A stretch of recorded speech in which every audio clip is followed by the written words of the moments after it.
Diperlihatkan seorang anak kecil bernama Sancaka, yang mana ia sedang menyusul ayahnya di pabrik tempat ayahnya bekerja.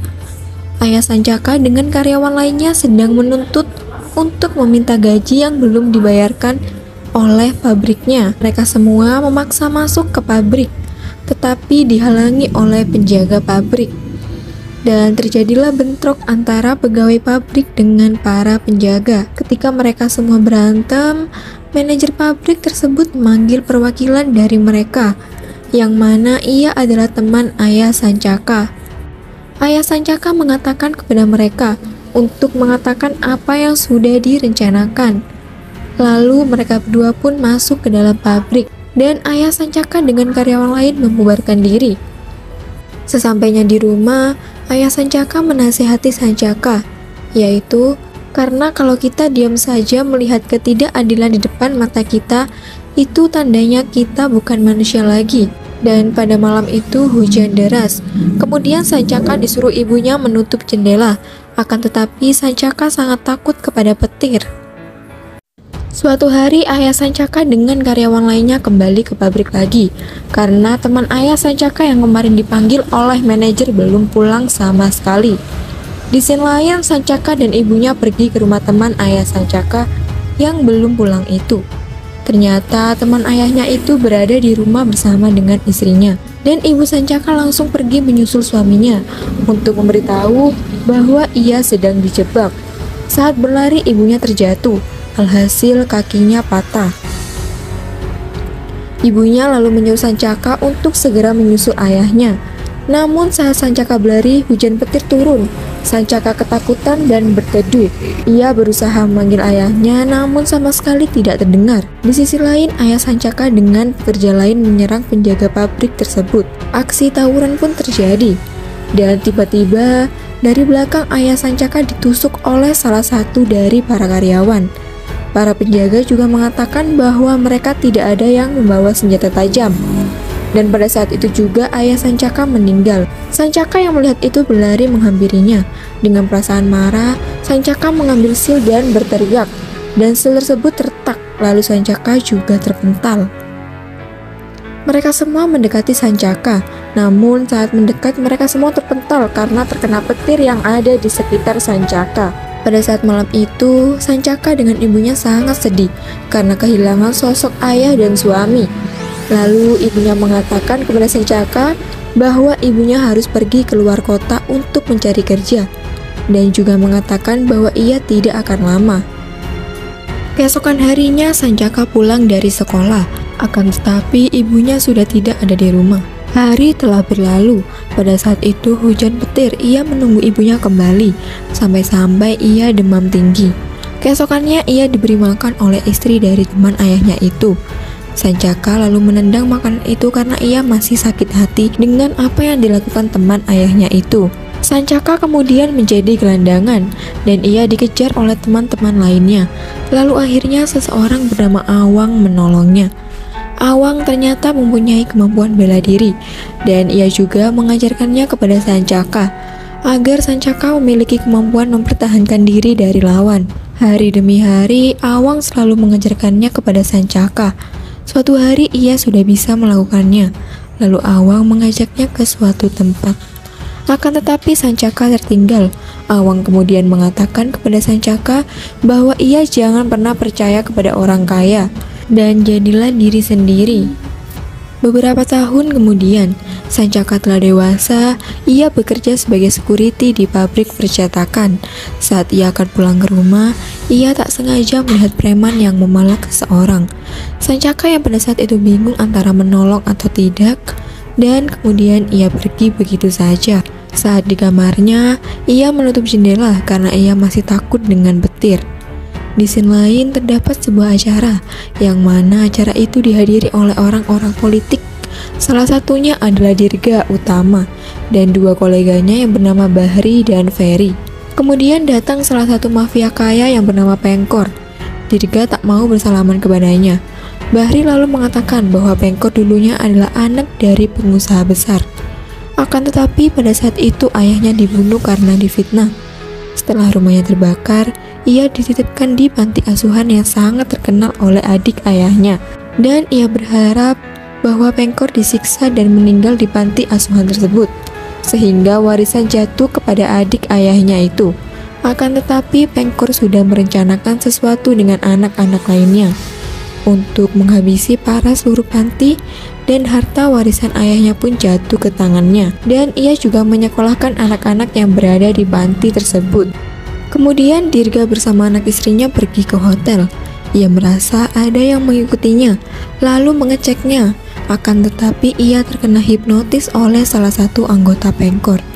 Saat ia sudah terbangun, ia melihat istri dan anaknya digantung dan mereka akan terjatuh dari atap gedung. Ia meminta Pengkor untuk memaafkannya. Akan tetapi Pengkor sudah merasa dihina. Pengkor mengatakan bahwa ia harus memberi contoh kepada anggota politik untuk menghormati rakyat seperti dirinya, yang mana Pengkor seorang pengusaha. Namun ia juga rakyat biasa. Dirga pun menangis, dan tali yang dibuat istri dan anaknya akan terputus. Dirga mencoba menyelamatkan keluarganya, dan akhirnya ia terjatuh dan meninggal saat itu juga. Sancaka yang pada saat malam itu sedang tidur, tiba-tiba ia terbangun karena terdengar suara yang cukup keras. Keesokannya saat ia mandi, ia mendengar suara itu lagi. Saat dilihat, ternyata tetangga Sancaka diserang oleh preman. Ia kemudian datang untuk menolongnya, dan preman tersebut kabur. Saat malam hari, Sancaka berjaga di pabriknya. Tak lama kemudian, ia didatangi sekelompok preman.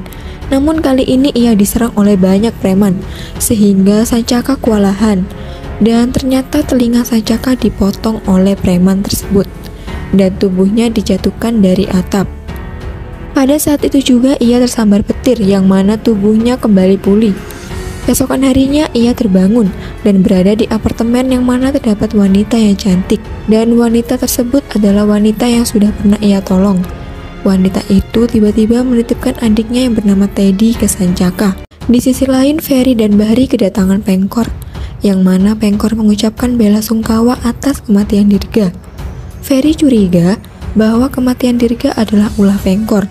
Akan tetapi Bahri sudah mengetahuinya, dan ia memilih diam lalu mengingatkan kepada Ferry untuk tidak berkata sembarangan kepada Pengkor. Kemudian Pengkor menyuruh anak buahnya untuk membereskan kejadian di pasar, dan ia merencanakan sesuatu untuk memperluas kekuasaannya.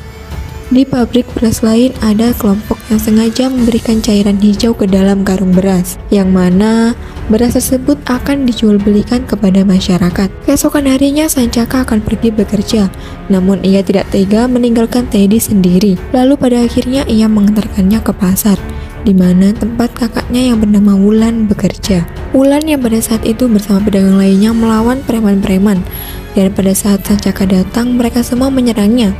Preman-preman itu kaget karena melihat Sancaka masih hidup. Kemudian Sancaka kabur, akan tetapi preman tersebut masih mengejarnya. Mereka semua pada akhirnya berkelahi. Dan dari sinilah Sancaka tanpa sengaja mengeluarkan petirnya. Namun saat akan mencoba lagi ia gagal. Pada akhirnya Sancaka mampu melawan preman yang jumlahnya tidak sedikit itu. Sancaka kemudian diobati oleh salah satu karyawan pabriknya yang bernama Pak Agung. Tiba-tiba para pedagang di pasar meminta pertolongan kepada Sancaka. Lalu ia menolak karena ia bukan jagoan. Lalu salah satu pedagang itu memukul Sancaka menggunakan tongkat untuk membuktikan bahwa Sancaka orang yang sangat kuat. Akan tetapi pada saat itu Sancaka pingsan. Di sisi lain, ternyata pasar tersebut sudah dibakar oleh para preman. Sancaka kemudian bersedia untuk menolong para pedagang karena ia mendengar kata-kata Wulan dan mengingatkannya kepada almarhum ayahnya. Karena kalau kita diam saja melihat ketidakadilan di depan mata kita, itu tandanya kita bukan manusia lagi. Ia kemudian mencari tahu penyebab ia kuat, dan ternyata ia menjadi kuat karena dari energi petir, yang mana saat petir menyambar tubuh Sancaka bisa meningkatkan kekuatan fisiknya. Dan esok harinya Sancaka, Wulan, dan pedagang lain mencari jejak Ganda Hamdan, yang mana ia adalah ketua pasar dan juga anggota bawahan Pengkor. Saat mengunjunginya, Sancaka dan lainnya dikejutkan oleh ibu hamil yang keracunan setelah memakan beras yang sudah diberikan cairan hijau. Beras itu ternyata sudah diracuni untuk ibu yang sedang hamil, agar anaknya nanti tidak memiliki karakter dan moral. Lalu Sancaka menghabisi preman tersebut, akan tetapi dari belakang ia ditusuk dan diambil darahnya oleh seseorang. Kemudian ia kembali ke pabrik. Ia akan mengenakan baju yang mana agar tidak diketahui identitasnya oleh para preman. Sancaka di sini tidak menyadari bahwa dirinya adalah Gundala. Ia juga membuat sebuah antena yang nantinya dapat menyerap energi petir. Saat malam hari, Sancaka beraksi untuk menghabisi sekelompok para preman. Di sisi lain, Ghazul dan Ganda Hamdan sedang menggali sesuatu di tambang. Ghazul kemudian mengatakan bahwa leluhurnya bukan orang kaya atau miskin, akan tetapi leluhurnya tahu akan berpihak kepada siapa nantinya. Ghazul berniat membangkitkan yang lain, yang mana nantinya akan melawan Gundala. Pada saat itu juga kelompok Pengkor menghabisi anggota politikus yang berusaha untuk mendukung distribusi obat dari cairan racun yang membuat anak kehilangan karakter dan moral. Termasuk juga dengan Bahri, yang mana ia akan dihabisi, namun saat di jalan ia ditolong oleh Sancaka, dan kemudian Sancaka bertarung di sana. Sancaka berhasil membuat orang tersebut kewalahan, dan ia kemudian melarikan diri. Setelah urusan selesai, Sancaka kembali, akan tetapi ia diberitahu Wulan bahwa Wulan mengenal ibunya. Wulan berkata bahwa ibunya tidak meninggalkan Sancaka. Ternyata saat ibunya kembali, ia mencari Sancaka, akan tetapi tidak ditemuinya. Sancaka kemudian memutuskan untuk mencari ibunya. Pada saat ia akan pergi, ia ditelepon oleh Bahri bahwa obat penawar racun yang didistribusikan oleh pemerintah itu palsu, yang mana janin yang di dalam ibu hamil akan cacat. Bahri mengetahuinya dari selembar surat, yang mana surat itu berisi tentang data-data. Bahri juga mengatakan bahwa semua ini adalah ulah Pengkor. Pengkor sengaja menyebar berita sabotase ini kepada masyarakat, agar masyarakat meminta pemerintah untuk menjual belikan obat penawar itu, yang mana obat itu dari perusahaan salah satu anggota Pengkor. Tak lama kemudian, Pengkor dan anggotanya datang ke pabrik. Ternyata ia mengetahui lokasi Sancaka. Mereka sengaja ingin membunuh Sancaka. Ia dikeroyok, yang mana ia merasa kewalahan. Lalu para anggota Pengkor menyandera Wulan, Teddy, dan Pak Agung di atap. Lalu Sancaka kemudian ke atap. Sancaka menyerap energi petir yang menyambarnya dan membuat tubuh Sancaka kembali kuat. Sancaka kemudian berhasil mengalahkan kelompok Pengkor, dan Pengkor pun pada akhirnya ditembak oleh Bahri. Ternyata Pengkor bertujuan untuk membuat anak yang lahir karena nantinya akan menjadi seperti dirinya, cacat dan sangat membenci dunia. Sancaka kemudian menanyakan kepada Bahri, di manakah ia menemukan obat itu. Bahri kemudian menunjukkannya.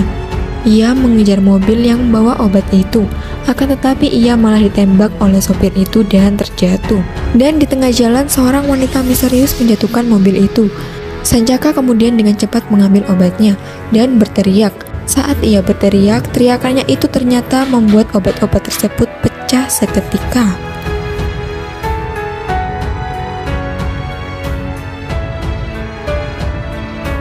Di sisi lain, Ghazul dan Ganda mereka akan menghancurkan sebuah dinding yang bertulisan aksara Jawa. Setelah mereka berhasil menghancurkannya, ia berencana untuk membangkitkan sosok lain yang diberi nama Kiwilawu. Kiwilawu dapat dibangkitkan hanya dengan darah pahlawan, yaitu Gundala atau Sancaka. Sancaka sendiri masih belum mengetahui bahwa dirinya adalah Gundala. Kiwilawu kemudian menyuruh Ghazul menyiapkan pasukan untuk memulai perang dengan Gundala.